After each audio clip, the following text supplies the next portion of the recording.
Om Sadashiva Samarambam Shankaracharya Madhyamam Asmadacharya Paryantam Vande Guru Param Om. Ok, dando continuidade, né? Então, os Puranas vão servindo também o propósito de descrever melhor, né? Em mais detalhes, este Criador. E o Criador, né, que existe fora do âmbito da criação, requer uma residência, né, uma localização. E eles vão apresentando esses conceitos, né, para satisfazer, pacificar a mente da maioria dos devotos, né? É importante para os devotos desenvolverem mais maturidade para entrarem em contato com os conceitos mais profundos, mais maduros a respeito deste Deus, né? Deste Criador inteligente. Uma vez tenhamos crescido o suficiente, o intelecto é capaz de ir um pouco mais longe. Faremos a próxima pergunta: se Deus é o Criador do universo, onde ele encontrou a matéria-prima? Então, nós já vimos isso, né? Nas aulas anteriores e hoje também. Né? Onde encontrou essa matéria-prima? Aí nós entramos no âmbito do estágio número 2, no qual nós dizemos que este Deus é a causa inteligente, mas ele é a causa material também, né? Ele cria a partir de si mesmo. Ele não é como o carpinteiro que requer a madeira, né? Ele possui todas essas energias contidas, nele mesmo, né? Que permite a ele criar esse universo dele mesmo, né? Depois, mais tarde, as escrituras passam, portanto, ao segundo nível da explicação. Antes do surgimento do universo, somente Deus estava lá. Ele era um sem nada além de si. Existia somente Deus, aí ele cria o universo. Portanto, quando Deus estava lá e não existia o universo, não existia nem a questão de matéria-prima. Matéria-prima ocorre depois da manifestação do universo. Então, já requer um intelecto mais sutilizado, mais refinado, para compreender que todo o conceito de causa material, de matéria-prima para criar o universo, é irrelevante e ilógico, porque o universo, ele existe, né, depois da criação. Antes da criação existia somente Deus. Se existe Deus sem a matéria, que é o universo, onde é que ele vai obter a matéria? Mas aí, naturalmente, existe até filosofias que dizem, não, ele obteve a matéria de um universo paralelo, né? Existem conceitos e mais conceitos por aí que tentam, né, fazer, fazer sentido de todos esses conceitos purânicos, né?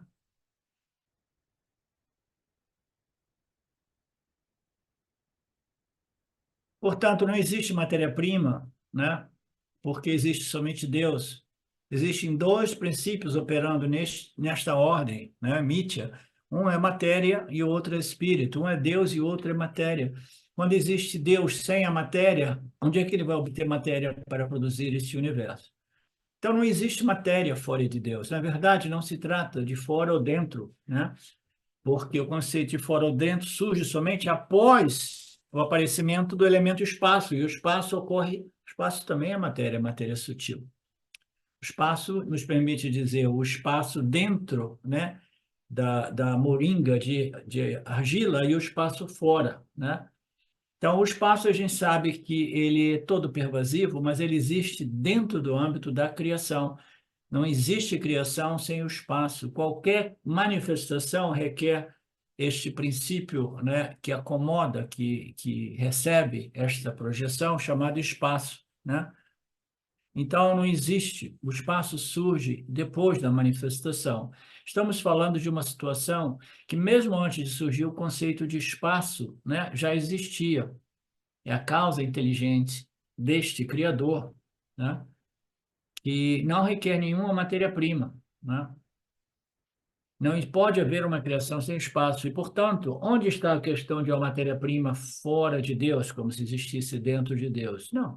Se ela existe em algum lugar, ela existe dentro do espaço. Se ela existe dentro do espaço, ela já está criada, manifesta, né? E, portanto, as Escrituras apontam que não apenas Deus é o Criador, mas o próprio Senhor encontra a matéria em si mesmo. Ele é a causa inteligente e a causa material. Ok. Nós vimos, né, diversas vezes, a árvore evolui de uma semente. A árvore é contida na semente como potencial, né? Assim como a própria madeira contém em si os móveis, as esculturas de madeira, né? Assim como o próprio ouro, né, se manifesta como universo, potencialmente, né, como o ornamento, potencialmente os ornamentos já existem dentro do âmbito do ouro. Portanto, os Puranas, as escrituras, elas revisam aquela primeira afirmação e dizem, apresentam uma nova declaração. Não dizemos que Deus cria o mundo, que Deus evolui para se tornar o mundo. Então, é a visão cósmica de Deus como a manifestação do cosmos, né, do universo. Uma vez que uma pessoa permanece nesta visão de Deus, nesta compreensão de Deus, né, neste darshana de Deus, né, como a manifestação do mundo fora e o mundo dentro, né, por um período de tempo, né, é um estágio intermediário, tecnicamente chamado de Madhyama Avastha. O primeiro estágio é chamado de Mimita Karana Ishvara, o Senhor é a causa inteligente. O segundo estágio é chamado de Paranami Upadana Karana Ishvara, o Senhor é a causa material também. No terceiro estágio, quando o intelecto estiver bem aguçado, bem refinado, bem purificado, as escrituras indicam que o Senhor é infinito e, portanto, ele é além do espaço e do tempo. Não há dúvida de que o Senhor se tornará o universo, porque a linguagem do devir indica transformação,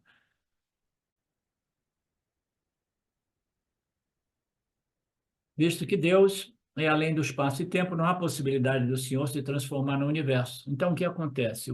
O Senhor permanece imutável, o Senhor aparece como universo. Esse é o terceiro estágio. O Senhor não se transforma, não se modifica em nada. O Senhor, ele permanece imutável. O universo é uma mera projeção no âmbito do Senhor.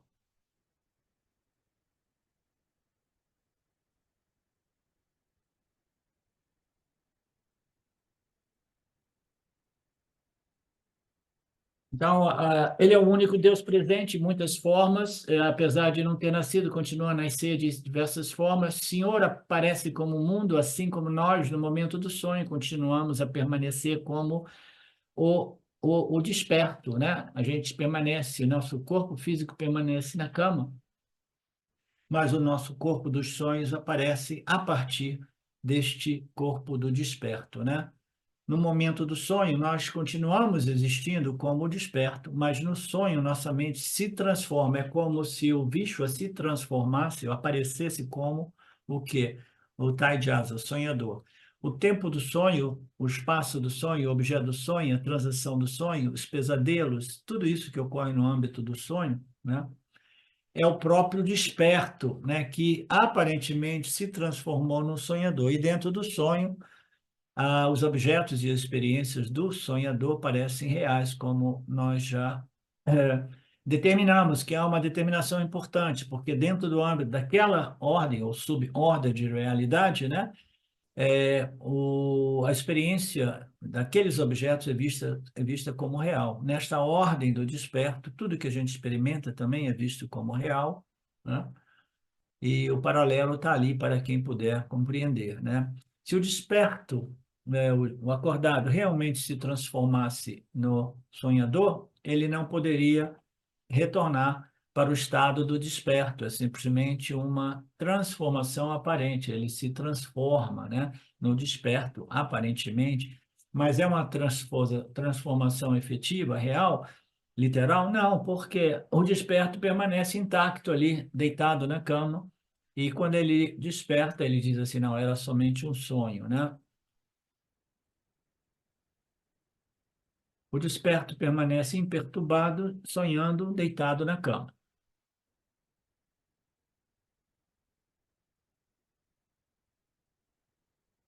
Portanto, o Senhor é a causa material imutável, que é um conceito incrível, né? Porque você tem uma matéria que não se modifica para se transformar em algo, né? É um conceito incrível, né? Aí apresentamos algumas analogias e exemplos, como aquele da aranha, né?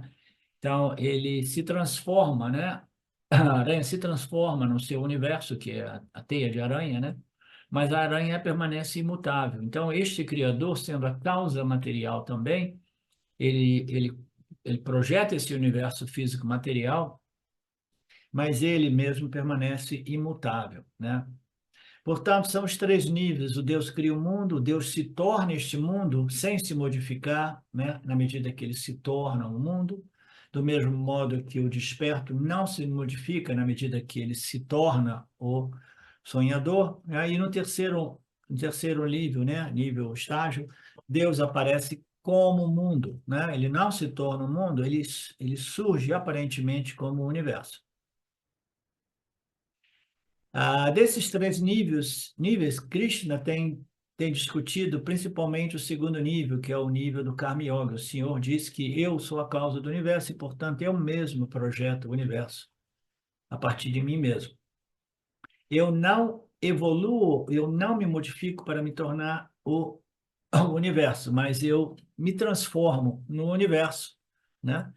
E este universo está dividido em dois, o universo interno e o universo físico, material externo. O Senhor Krishna diz que o mundo interior também surge de mim, etc, etc. O mundo interior dos pensamentos nasceram de mim, e isso nos traz ao verso 6, né? Você vê quanta repetição a gente tem feito, né?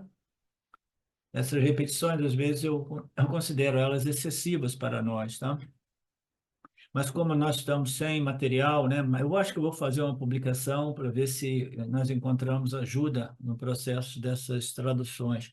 Os sete grandes sábios, verso 6, os primeiros quatro sábios, os 14 manus que possuem minha natureza e cuja descendência são estes no mundo, nascem da minha mente. Então, agora ele entra num aspecto ainda mais estranho, mais difícil para nós que não estamos familiarizados com os Puranas, tá? Ele diz que inicialmente foram criados os sete grandes rishis, que são os sábios originais, aqueles para quem esses ensinamentos foram revelados, né?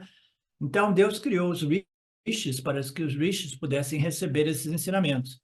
Então esses sete grandes rishis, mais os quatro primeiros sábios, que são os quatro primeiros, um outro tipo de rishi, que tem uma outra expressão no sânscrito, né, que eu li em inglês, e os 14 manos, todos possuem a minha natureza e a descendência são estes no mundo, né?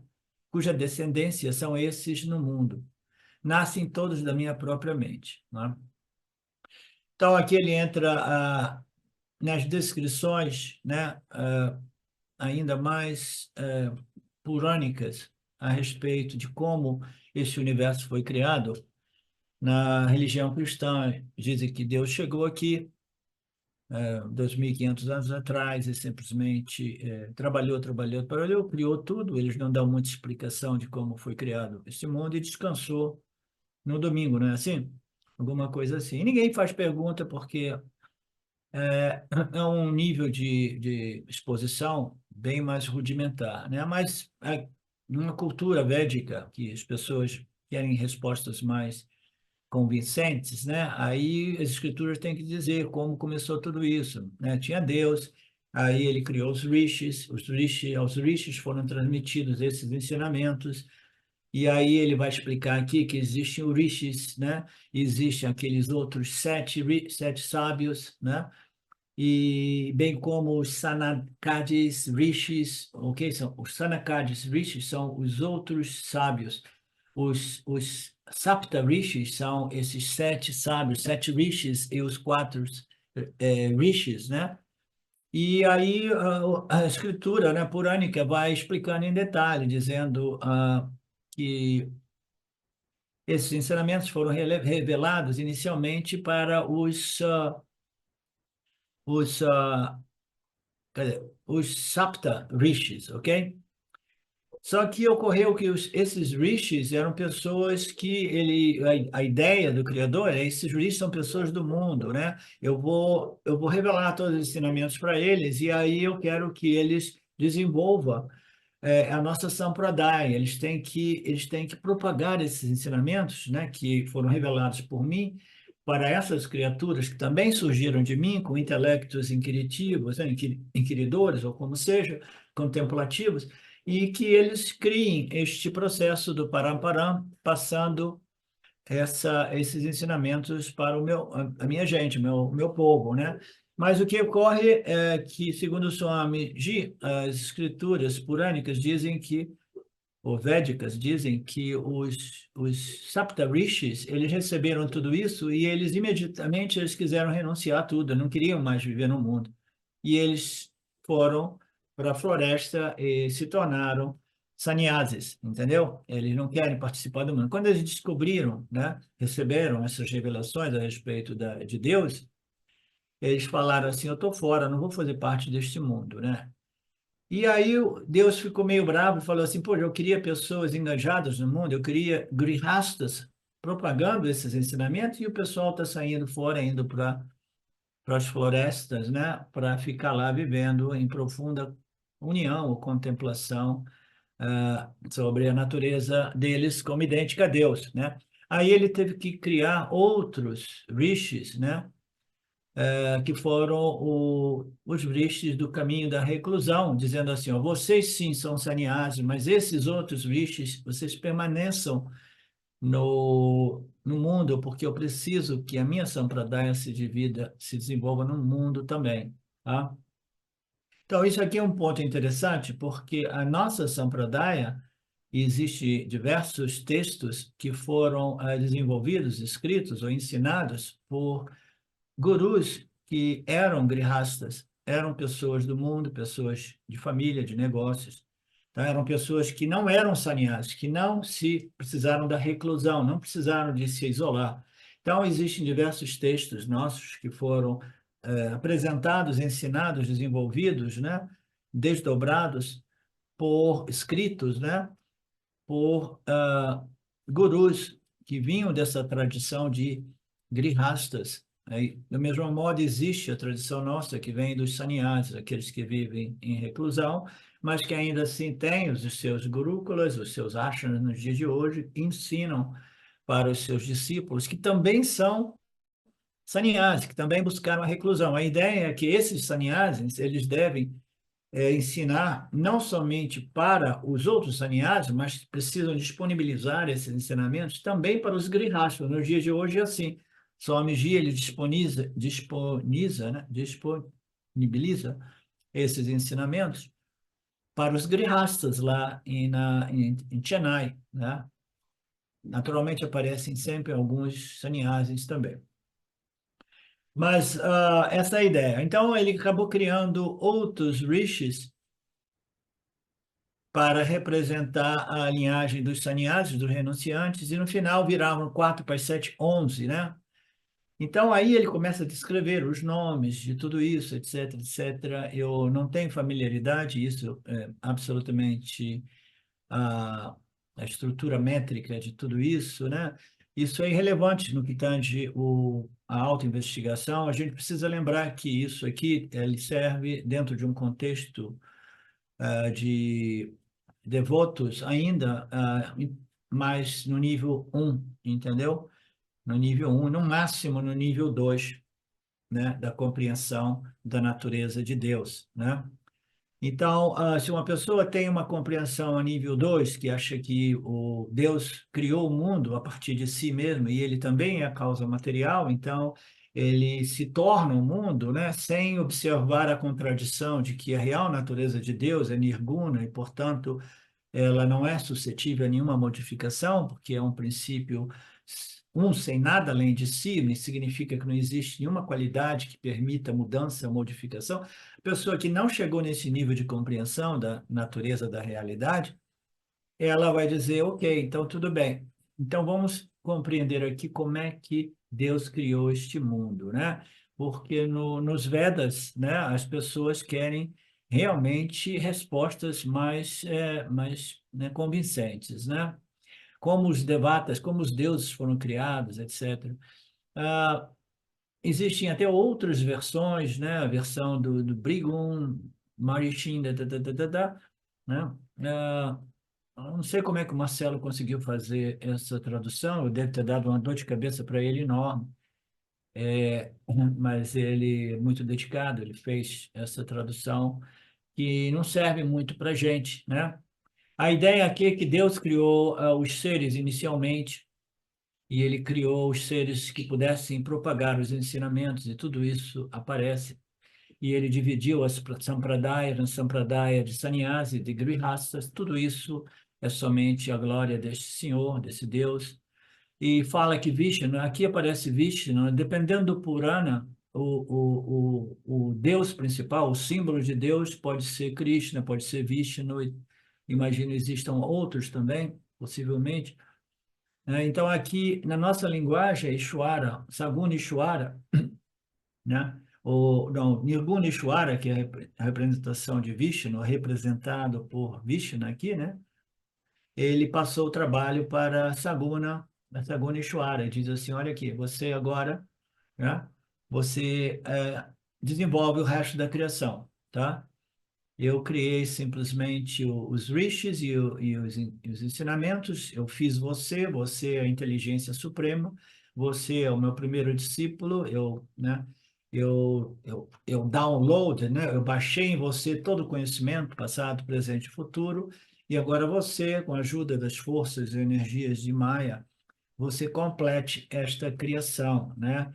Então, Brahman criou Brahmaji, né? Saguna Brahmaji, Saguna Ishwara, e através de Saguna Ishwara o universo foi desenvolvido. Esta é a ideia, tá? E como ele criou? Isso também é um outro ponto. Ele criou através de quê? Através do poder da mente, da ideia, da imaginação, né? Então, a gente sabe que a mente é muito poderosa, né? E que Ishvara sendo a mente total, o conhecimento de tudo, né? Ele tem a capacidade de criar um universo, né? Nós vimos diversas histórias no como é que chama aquele texto que nós vimos? O Rahasya. Quem é que lembra daquele texto do Rahasya?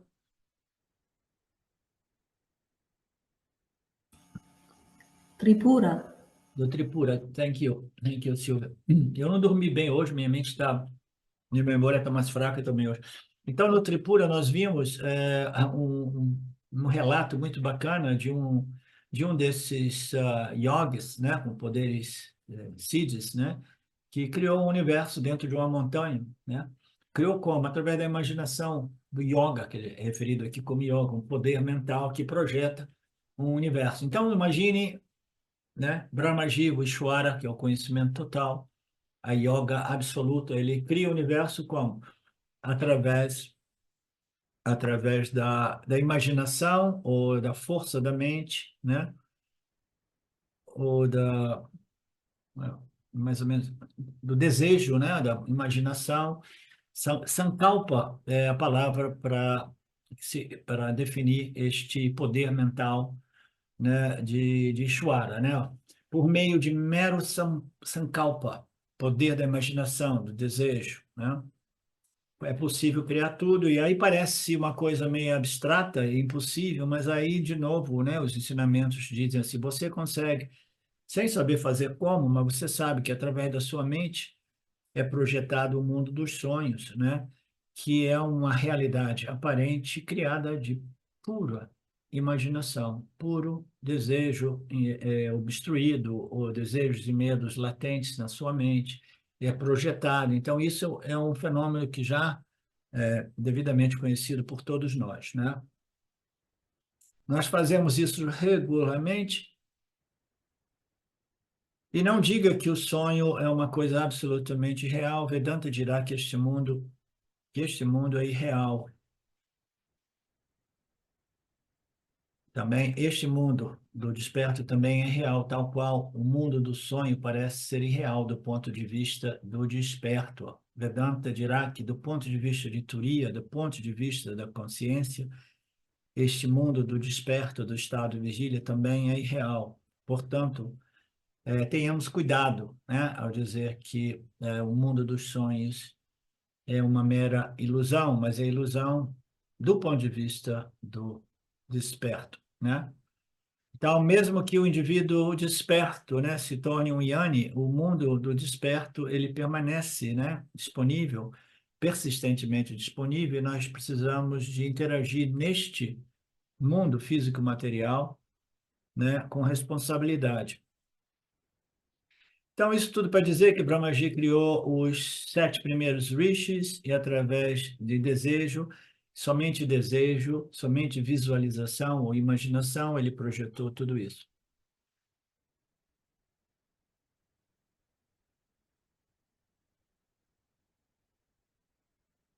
Portanto, embora eles fossem rishis, eles não eram sannyasis.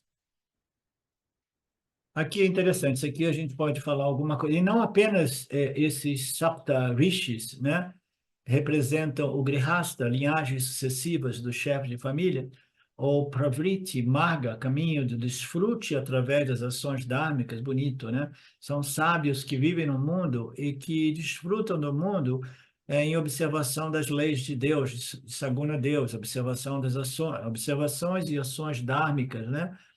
Então, ele criou ambos, os sannyasis e os grihastas, né? Embora eles fossem sábios, eles não eram sannyasis, eles viviam no mundo, né? Os sannyasis, eles não eram nem sannyasis, eles não eram nem mesmo aqueles que viviam, eles eram aqueles que viviam na floresta, né?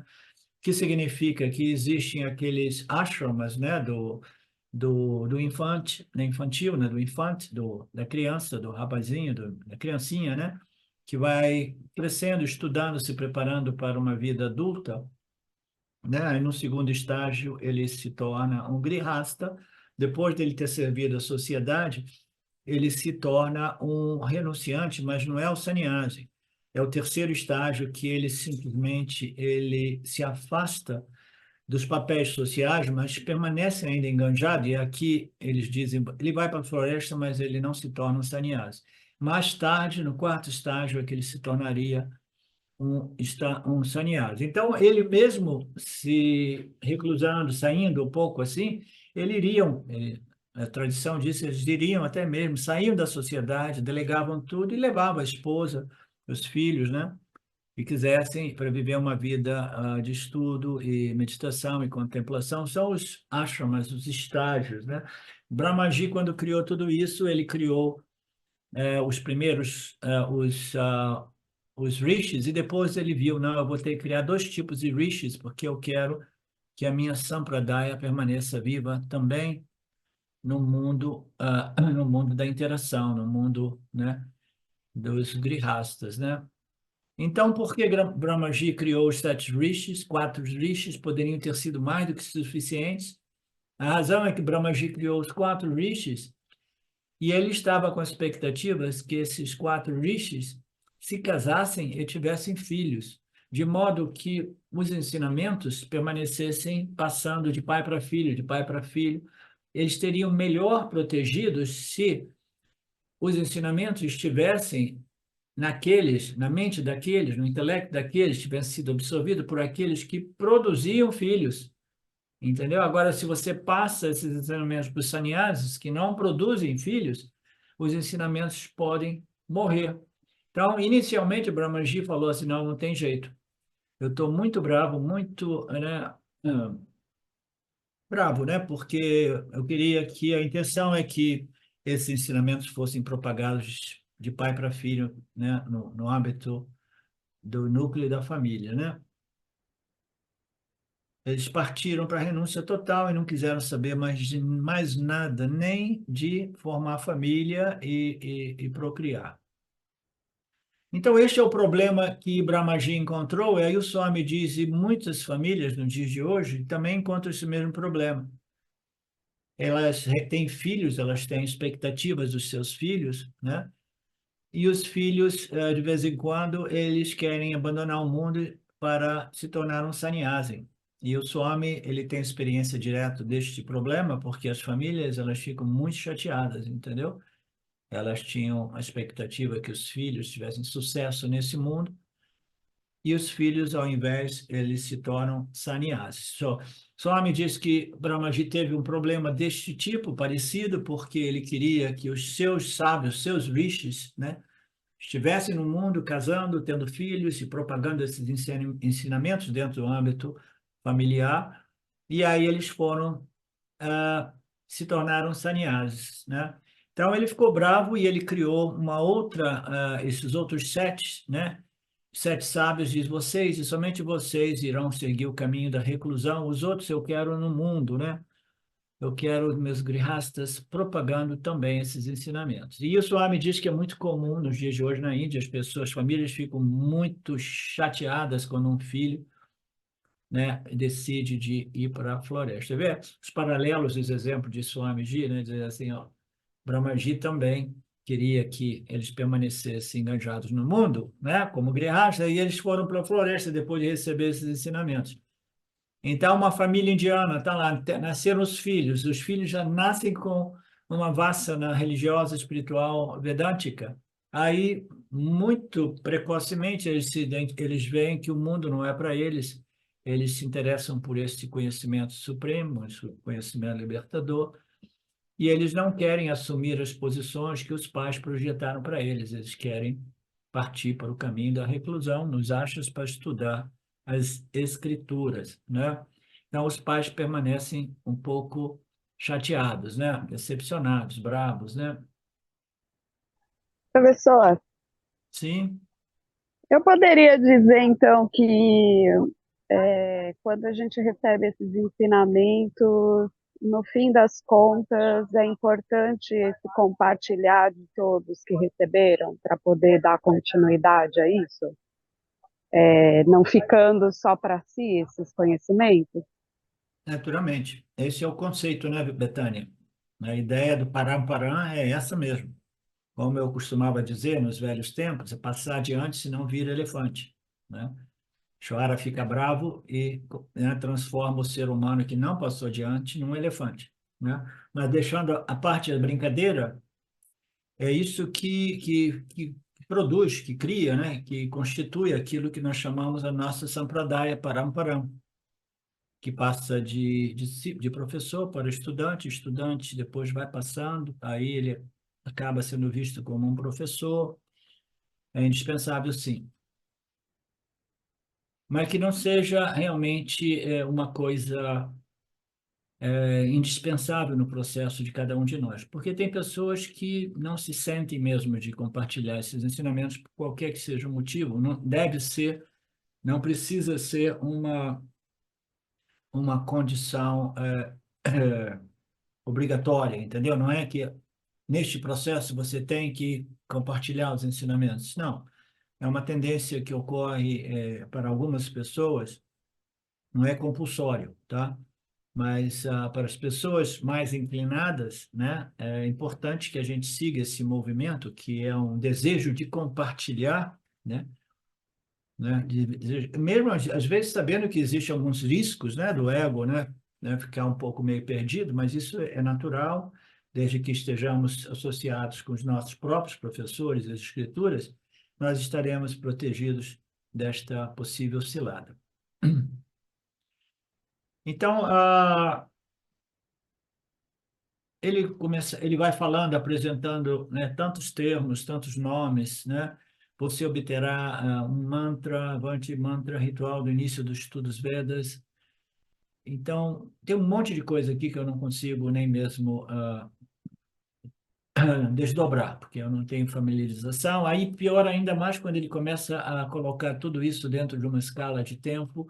Ele criou os rishis, criou isso, aí criou esses não somente os rishis, mas criou esse tal dos manos, manos representando daquilo que eu compreendi, que eu li hoje esse texto, compreendendo uma umas eras, né? Umas eras nas quais, né? Um certo número de yugas são contidos, né?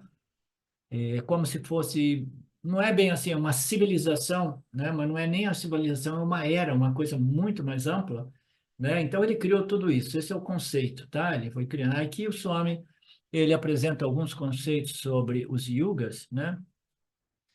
Mas mais superficialmente. Quem quiser pode ler com atenção. Aqueles mais interessados podem fazer um pouco de pesquisa. Tudo isso você encontra também na internet.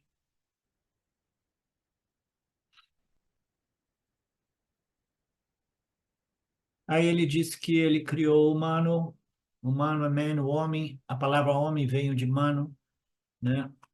E por que mano? Mano, o ser humano pensante é dito ser humano, o homem, a espécie humana, né? Deriva da raiz homem, pensar, babá. No dicionário de inglês você não obtém uma derivação. Ok, todos estes são, tudo isso é criado por mim, esse é o ponto.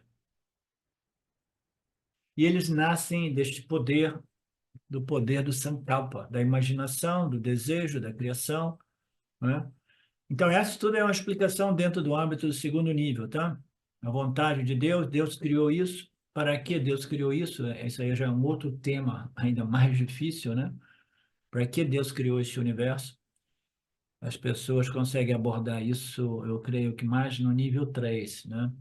Mais no nível 3, quando ela começa a compreender que Deus não criou realmente, é uma projeção aparente, na qual o ogiva aparente pode realmente compreender a sua natureza ilimitada, como o Brahman Satchitananda, né?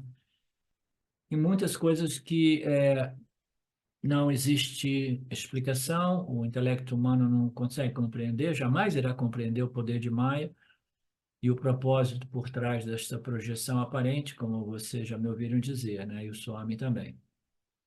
Mas o ponto aqui é que tudo isso, né, os manas e os rishis e que vieram depois e tudo, o mundo externo, o mundo interno, tudo isso nasce de mim por causa da minha mera sankalpa, que é a imaginação, a vontade, né? Tudo é a partir da minha própria natureza, então tudo que foi criado aqui compartilha a minha própria natureza.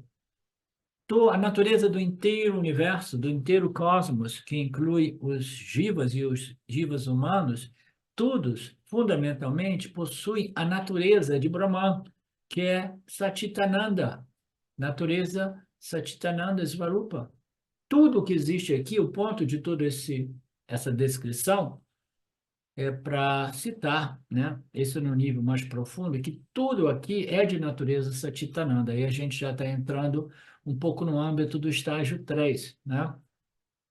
É por isso, e somente por isso, que os Upanishads, no final, nos apresentam aquelas declarações de identidades nas quais o indivíduo, né, o corpo, mente, sentidos, tem a possibilidade de declarar com muita alegria interior a sua natureza Satchitananda, Aham Satchitanandasmi, né? Aham Brahmasmi, né? Por quê? Se você tem uma composição de um metal, de um alloy, que seja, né? Ele tem algumas inclusões, digamos assim. No caso de Brahman, é livre de inclusões. Portanto, todos nós somos fundamentalmente este princípio livre de inclusões, livres de atributos, de qualidades, né? De propriedade. Mas vejamos, vamos analisar um produto que existe dentro no âmbito de Mitya, que é uma mistura de inclusões, né, de elementos, né? Então, nós temos uma barra de metal, ela geralmente é dita ser um alói, e este alói tem uma infinidade de componentes, né? Metais, metalúrgicos, né? Essas coisas, químicos, a estrutura do metal, etc. Então, a partir desse metal, eles fazem uma infinidade de peças, né? Peças para a indústria automobilística, por exemplo, tá?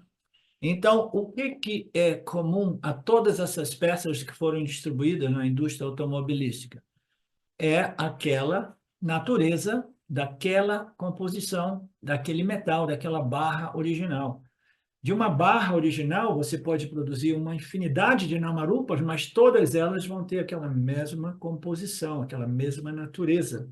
No caso de Brahman, a natureza é aquilo que é livre de qualquer inclusão, livre de qualquer qualidade, livre de qualquer propriedade. Tudo que nasce a partir tudo que aparentemente é projetado ou criado a partir disso, contém esta natureza que é Satchitananda, existência, consciência, um sem nada além de si, é a natureza de tudo, porque é a matéria-prima original que não é matéria, né? Então, somente por isso nós podemos dizer com muita alegria, uma vez nós tenhamos compreendido devidamente todos esses ensinamentos, que a minha natureza é a mesma, não só a minha, mas a natureza de todos nós, de todo o universo, é Satchitananda Brahman. Aham Brahmasmi não é uma declaração de vaidade ou de arrogância, mas é uma declaração de identidade que é reivindicada devidamente por um indivíduo que compreendeu a sua real natureza.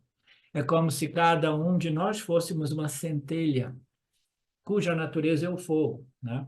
De novo, esse exemplo de uma centelha, né, é um exemplo muito apresentado no nível 2 da explicação da criação, mas ainda assim, este exemplo, como nós vimos no Mandukya, também precisa ser abandonado quando nós entramos no nível 3, como explicou Gaudapada, né? Nos Kārikas, né?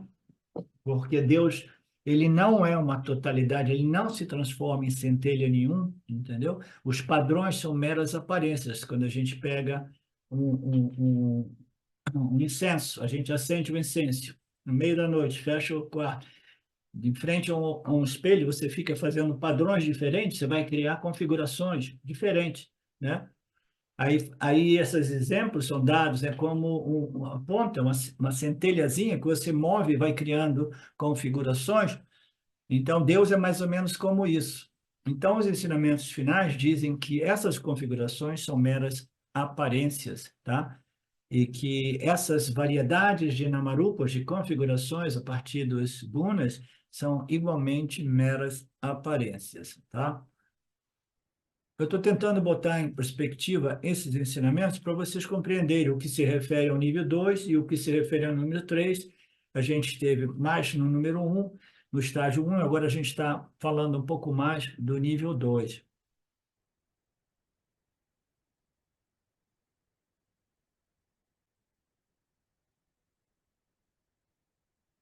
Aí ele diz que todos aqueles que possuem a natureza de Deus, ele é denominado como Madhibhava, Madhibhava, né? Então, tudo vem a partir de mim, ele se quebra, ele se multiplica, né, pluralisticamente, né, numa infinidade, como a visão do Big Bang, né, numa infinidade de objetos, né, todos eles possuindo a minha mesma natureza. Então, este termo Madhbhava, Madhbhava, ele também se refere tem um significado que é devoção, né? Um significado é natureza, o outro significado é a devoção, porque todos eles possuem a minha natureza, eles compreendendo isso, eles se tornam devotos de mim, porque eu sou a origem de tudo, né? Sou a base, eles são fundamentalmente a mim, mas no nível 2 você diz, Deus é a origem, então ela também é utilizado como um sinônimo de devoção. Aquele que realmente conhece a minha glória, aquele que realmente conhece o meu poder, é abençoado com conhecimento inabalável, não há dúvida nisso, né? Então, parece que o Swami está mudando um pouco o tema aqui, ele está começando a falar aqueles que realmente são indivíduos, né, de mais discriminação, né, de mais compreensão, de mais maturidade. Ele chega ao ponto de conhecer a minha natureza, essa visão cósmica, né, da minha natureza como omnisciente, conhecimento de tudo. Eles compreendem o meu poder de projetar, de criar esse universo, né, sem com que eu me modifique realmente, né? Essas pessoas são abençoadas com um conhecimento firme, claro, inabalável. Ele diz, não existe nenhuma dúvida, se esse conhecimento for devidamente internalizado, cabe ressaltar uma coisa, que até mesmo este conhecimento, no nível 2, conhecimento que às vezes eu me refiro como o conhecimento de Mitya, o conhecimento de Ishvara Jiva Jagat, esse conhecimento também precisa ser transformado de uma compreensão intelectual para uma internalização do conhecimento que produz uns frutos. Os frutos é uma transformação da nossa identidade emocional, de modo que o indivíduo possa colher os frutos deste conhecimento. Aqui ele está falando sobre os frutos, né? Aquela pessoa que conhece essa minha natureza, né? A glória, né? Deste minha natureza como onisciente, a inteligência suprema, ela é abençoada, né? Através deste conhecimento. E o abençoamento não é somente o conhecimento do aspecto acadêmico, racional, mas é a transformação que ocorre no âmbito de um Karma Yoga, aquele que se relaciona com Deus no estágio número 2. Esse é o ponto que eu estou querendo fazer, tá? No verso anterior foi dito que o Senhor, sendo a causa do universo, ele tem a potencialidade de se manifestar como diversos objetos. Assim como a semente tem a potencialidade de se manifestar como a árvore, do mesmo modo o Senhor tem a potencialidade, né, através de quê? De um poder chamado Shakti. Ele aparece como universo devido a esse poder de Maya. Este poder de manifestação, este Shakti, é chamado de Yoga neste contexto, nestes ensinamentos.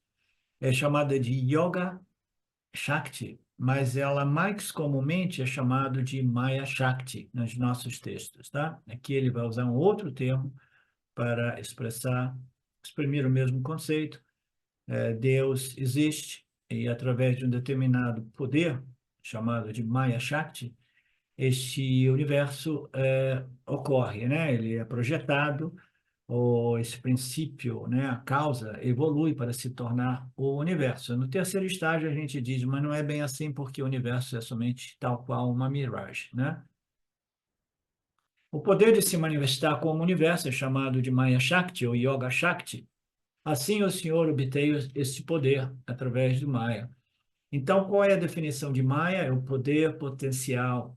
Poder potencial é Maya, está sempre ali em sua condição potencial, do mesmo modo que as árvores estão sempre presentes potencialmente em todas as sementes, em todas as suas sementes. Qualquer potencial está sempre em forma adormecida, tá? Potencial adormecido. Portanto, este poder Shakti, esse poder de Maya é sempre invisível. A gente não consegue ver a árvore, mesmo que a gente pegue uma semente, coloque abaixo de instrumentos, né, que amplificam, né, a matéria, né, e a gente não consegue ver a árvore lá dentro, não tem jeito, eles são invisíveis, tá? Então, não é uma coisa absurda que o Maya, o poder de Maya seja um poder, uma energia absolutamente invisível, porque ela permanece potencialmente adormecida, né, como universo durante o período do assim dito Pralaya, né? Ela permanece ali, né? É um poder ainda assim sempre disponível a este senhor, segundo o estágio número 2 dessa compreensão, né? Do mesmo modo que a manteiga está sempre potencialmente presente no leite, dependendo do produtor, do criador, né? A manteiga surgirá ou não, mas ela é sempre presente. Você não consegue ver a manteiga, mas ela existe potencialmente. Isso é chamado de Ishwara Shakti ou Ishwara Yoga. Ok. Eu gostaria de saber alguma coisa de vocês, perguntas, questões, o que vocês acham deste tema, porque, como vocês veem, eles não são tão relevantes para nós do Vedanta Brasil, mas ainda assim eu não quero pular tantos textos, né? O que vocês podem me dizer?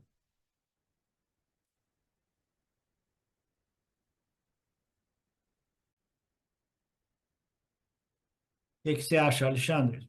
Você gosta desse tema? Então, professor, eu acho que tudo é importante, né? Se tu for, nós temos um nível aqui intermediário, avançado, inicial, independente do nível de cada um, todo o ensinamento ele é importante, é relevante, né? Para uma pessoa que já está num nível mais avançado, De repente pode considerar irrelevante isso, mas tem um dito popular que diz água mole em pedra dura, tanto bate até que fura, né? Então, todo ele é importante.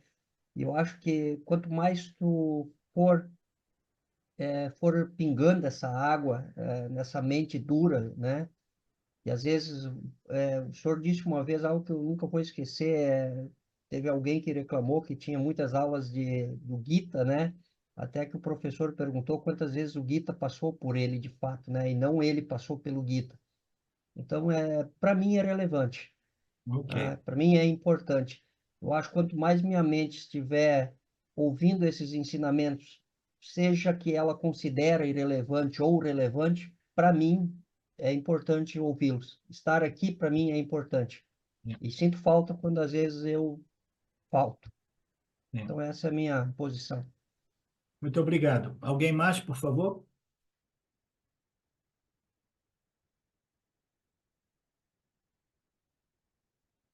Ok, ninguém.